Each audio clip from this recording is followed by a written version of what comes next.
संबंधित जानकारी हम लोग आज लेंगे। प्रतियोगिता परीक्षा में बहुत ज्यादा पढ़ने की आवश्यकता नहीं है, महत्वपूर्ण पढ़ने की आवश्यकता है। तो देखेंगे हम कि महात्मा बुद्ध जो थे, इनका जन्म हुआ था 563 ईस्वी पूर्व में। जन्म 563 ईस्वी पूर्व में, लेकिन कहीं कहीं 566 ईस्वी पूर्व भी इनका जन्म मिलेगा। जब 566 जन्म मिलेगा तो यहाँ पर मृत्यु 486 ईस्वी पूर्व हो जाएगा, ये ध्यान रखना है। लेकिन जब 563 ईस्वी पूर्व होगा तो उनकी मृत्यु 483 ईस्वी पूर्व होगी। चूंकि वे 80 वर्ष जीवित रहे थे और 45 वर्ष तक बौद्ध धर्म का प्रचार उन्होंने किया था।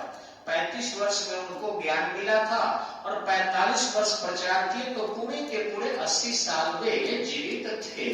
अब यहाँ आते हैं हम, उनका जन्म स्थान जो था कपिल वस्तु था, और यही कपिल वस्तु के लुम्बिनी में उनकी माता महामाया जा रही थी और साल वृक्ष के नीचे प्रसव पीड़ा हुआ, और उसी प्रसव पीड़ा के दौरान उनको कुछ ठंड वगैरह लग गए, जिस कारण उनकी माता 8 दिन से अधिक दिन तक जीवित नहीं रह सकी थी।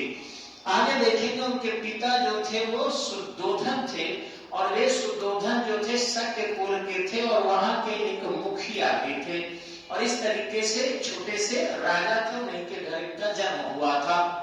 उनकी माता जो थी वो महामाया थी, और ये देवदह एक छोटा सा राज्य था, वहां की राजकुमारी भी थी, इसलिए देवदह की राजकुमारी के नाम से जाना जाता है। उनका पुत्र जो था वो राहुल था। राहुल का जन्म 29 वर्ष के महात्मा बुद्ध थे तब हुआ था, यशोधरा के गर्भ से, और उस पुत्र के जन्म को उन्होंने बंधन माना कि मोह माया में हम बंध जाएंगे, इसलिए उसका नाम उन्होंने राहुल रखा था।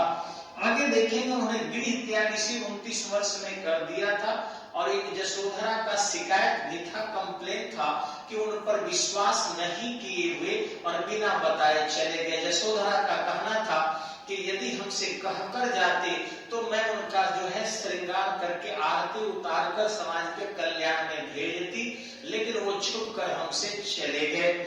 आगे है कि उनका विवाह 16 वर्ष की उम्र में हुआ था, और उन्होंने क्रमशः देखा था वृद्ध व्यक्ति को सबसे पहले, फिर बीमार को देखा, फिर 100 को देखा, साधु को देखा।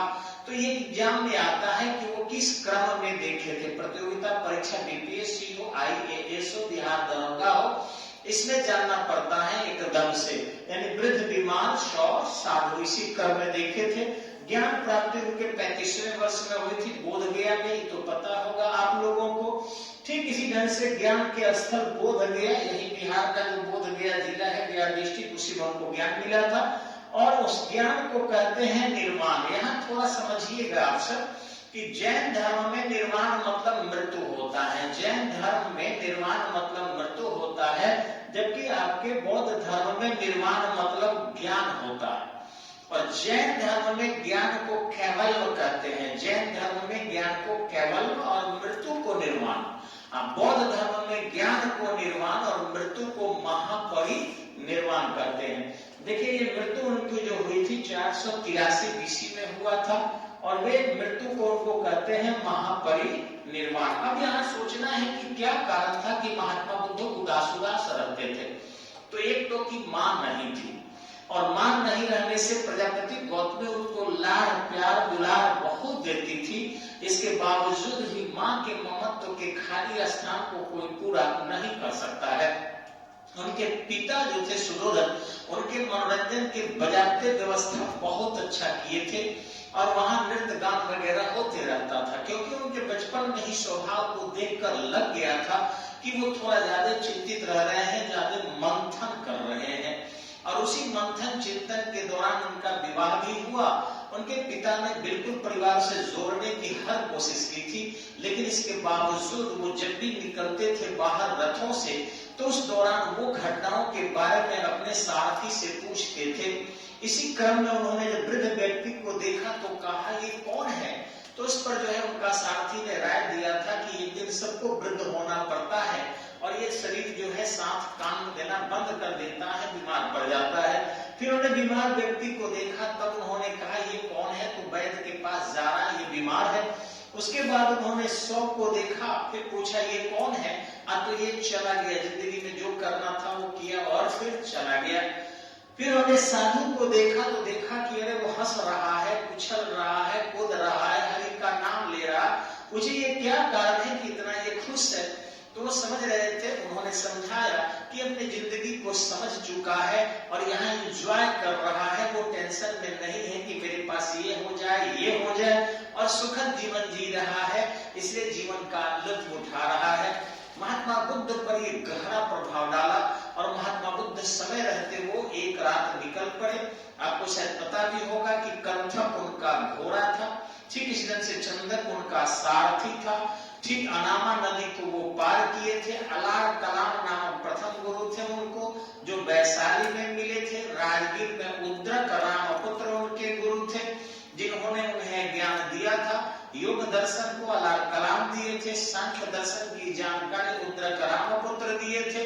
5 उनके शिष्य थे। लेकिन बोध गया में जब वो फल्गु नदी के किनारे तपस्या पर बैठ गए, वहां पर एक छोटे से स्थानीय मुखिया की 8 साल की बच्ची देवता समझ गई पीपल के वृक्ष के नीचे बैठने से, और उनको खीर ला कर दी और इतना न प्रार्थना की कि वो समझे शायद कोई प्राकृतिक शक्ति है, परीक्षा ले रही है। उन्होंने खीर खा लिया और उसके बाद उनके 5 शिष्य उनका साथ छोड़कर चल दिए। लेकिन महात्मा बुद्ध उस दिन पूर्णिमा था, वो उसी नदी में बैठकर मध्य रात्रि में चंद्रमा को देखते हुए तपस्या किए। आकाशवाणी हुई जाओ तो मध्यम मार्ग का अनुसरण लोगों को सिखाओ, यानी न वे ज्यादा से ज्यादा शरीर को कष्ट दे, क्या क्लेश करे, और ना ही अधिक शरीर के सुख के लिए काम करे। इस तरीके से महात्मा